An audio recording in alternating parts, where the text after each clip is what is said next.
Alors Laurent, qu'est-ce qui t'a incité à monter ce projet ? L'idée est venue en fait de l'époque où je travaillais chez McKinsey, où sur 2-3 dossiers, j'ai pu constater à quel point le consumérisme était bloqué en France. Le consommateur est vraiment la dernière roue du carrosse par rapport à d'autres pays comme les États-Unis par exemple, où des associations puissantes le représentent, des hommes charismatiques parlent pour lui, d'un point de vue presque politique. Et j'ai toujours rêvé d'essayer de reproduire un mouvement des consommateurs un peu comme ça en France, sans en avoir l'opportunité jusque-là. Alors pourquoi maintenant ? Parce qu'il y a 2 événements qui ont changé la donne.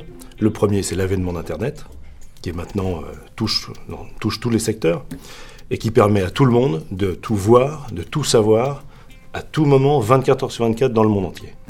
Et qui a été donc un créneau formidable pour des jeunes créateurs qui n'avaient pas forcément beaucoup de moyens, mais qui étaient créatifs, qui avaient des idées, de monter des sociétés qui ont prospéré et qui continuent de prospérer, puisqu'aujourd'hui l'e-commerce est un des seuls secteurs qui continue de connaître une croissance forte, tant il apporte des réponses intelligentes aux consommateurs. Ça, c'est le premier événement. Le deuxième, c'est la crise. Avec la crise, les gens sont forcés de changer leurs habitudes de consommation, ils y sont beaucoup plus ouverts. Ça, c'est côté consommateur. Et côté producteur, il faut trouver des nouveaux débouchés. Internet en est. Donc j'avais tous les éléments, l'idée, l'outil et le contexte pour monter le projet. Alors puisque tu reconnais toi-même qu'il y a des sites sur Internet très performants, qu'est-ce que tu apportes de plus ?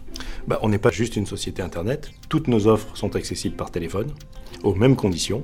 Parce qu'il ne faut pas oublier qu'il y a encore un quart des Français à peu près qui n'a pas Internet. Pour beaucoup de gens, c'est encore cher, un ordinateur, une connexion.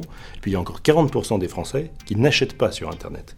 Parce que pour beaucoup, ce n'est pas un outil qui est très commode à l'usage, en particulier les générations les plus âgées.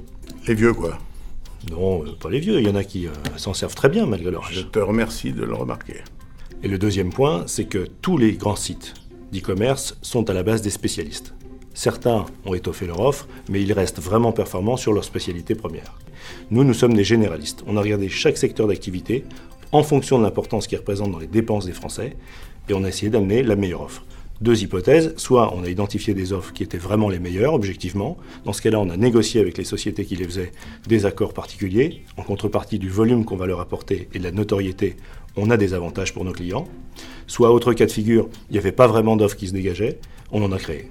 Alors tu peux garantir que toutes les offres qui seront faites seront toujours, dans tous les cas, quel que soit le secteur, la meilleure. Dès lors qu'on la propose, je le garantis.